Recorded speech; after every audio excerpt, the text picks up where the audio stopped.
Berdasarkan data dari Dinhutbun Provinsi Jambi 2012, lahan mangrove di kawasan pantai timur seluas 2,1 juta hektar. 90% diantaranya sudah mengalami tingkat kritis.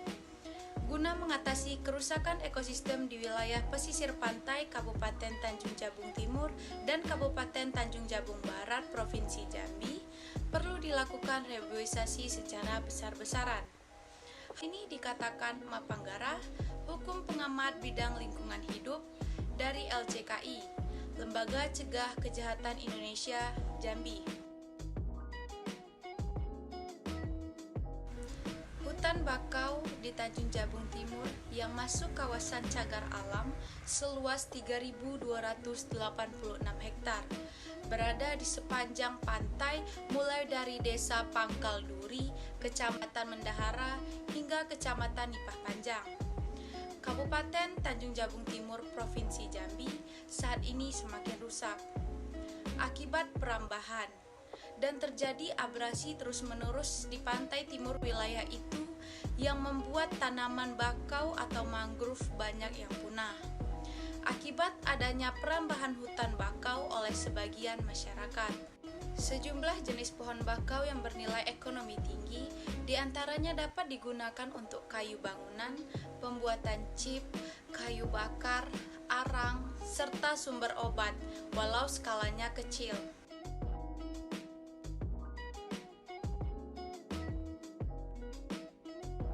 Kerusakan sudah terjadi di Kecamatan Kuala Jambi, di mana hutan semakin tergerus air pasang laut.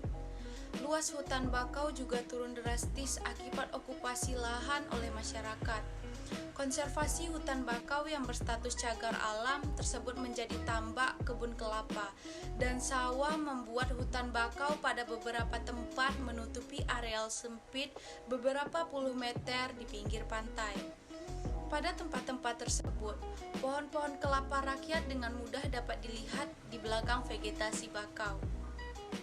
Kabupaten Tanjung Jabung Timur hendak melaksanakan kerjasama dengan investor dari Jepang pada tahun 2018, namun batal akibat krisis ekonomi yang melanda dunia.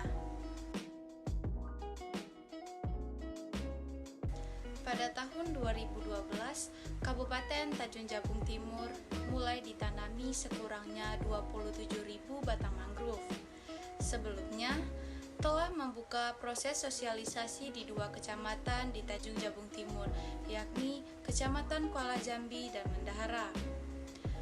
Untuk itu, diharapkan adanya upaya konkret dari pemerintahan Kabupaten Tanjung Jabung Timur, pemerintahan Provinsi Jambi melalui Dinas Kelautan dan Perikanan untuk melakukan gerakan menanam mangrove demi kelestarian kawasan pantai.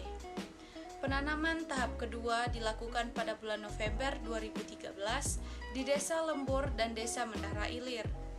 Mendapat dukungan dari pemerintah, khususnya dari BPDAS Batanghari Jambi dan Dinas Kehutanan Jambi, serta dari pemerintahan Kabupaten Tanjung Jabung Timur dan pemerintahan Kabupaten Tanjung Jabung Barat, serta pihak-pihak yang peduli terhadap lingkungan. Sejak April 2013 telah disiapkan bibit pohon bakau atau mangrove yang siap ditanam kurang lebih 50.000 batang. Untuk itu membutuhkan biaya operasional dan diharapkan dukungan dari BPDAS Batanghari Jambi dan Dinas Kehutanan Provinsi Jambi dan Kabupaten. Mengingat dalam pelaksanaannya melalui kelompok-kelompok binaan dari LCKI yang berada di wilayah pesisir pantai Kabupaten Tanjung Jabung Timur dan Tanjung Jabung Barat agar bisa bersinergi dengan program pihak-pihak yang terkait, dan kami dari pihak LCKI di bidang lingkungan siap mengadakan kerjasama pembibitan pohon mangrove dan penanamannya. Selain pemerintah, peran masyarakat dalam upaya melestarikan keberadaan mangrove perlu digalakan, serta masyarakat diharapkan juga bisa menjaga hutan bakau dari penjamahan menjadi areal perkebunan yang justru akan merusak ekosistem dan kelestarian kawasan pesisir.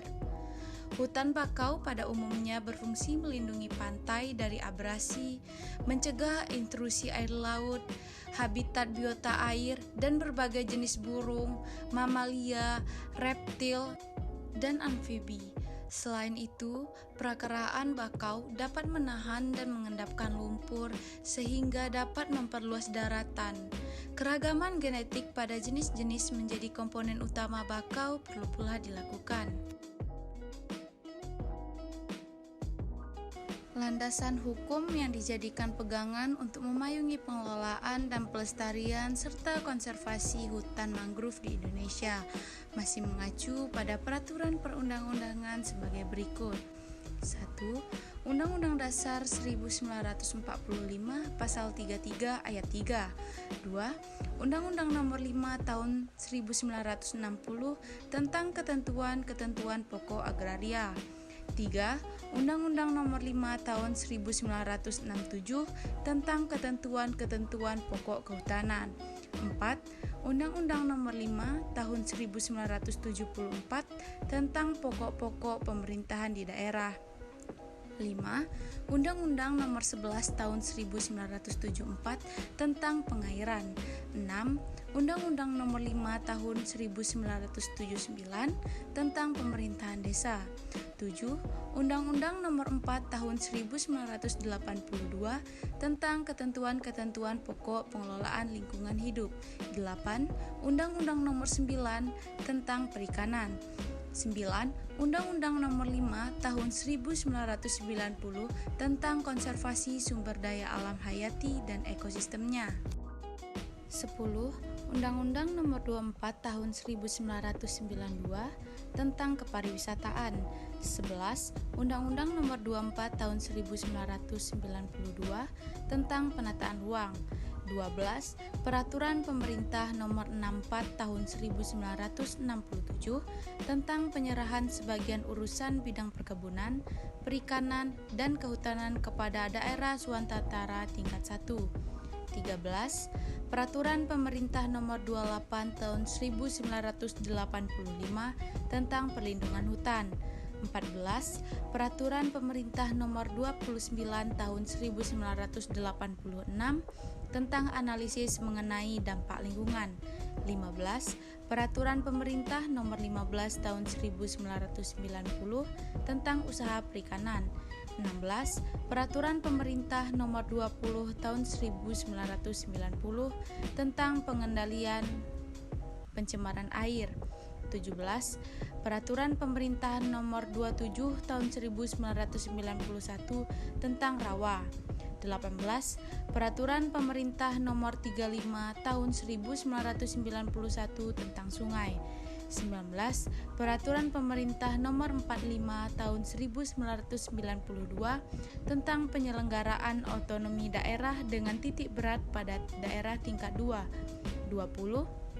Keputusan Presiden Nomor 57 Tahun 1989 tentang Tim Koordinasi Pengelolaan Tata Ruang Nasional. 21. Keputusan Presiden Nomor 32 Tahun 1990 tentang pengelolaan kawasan lindung.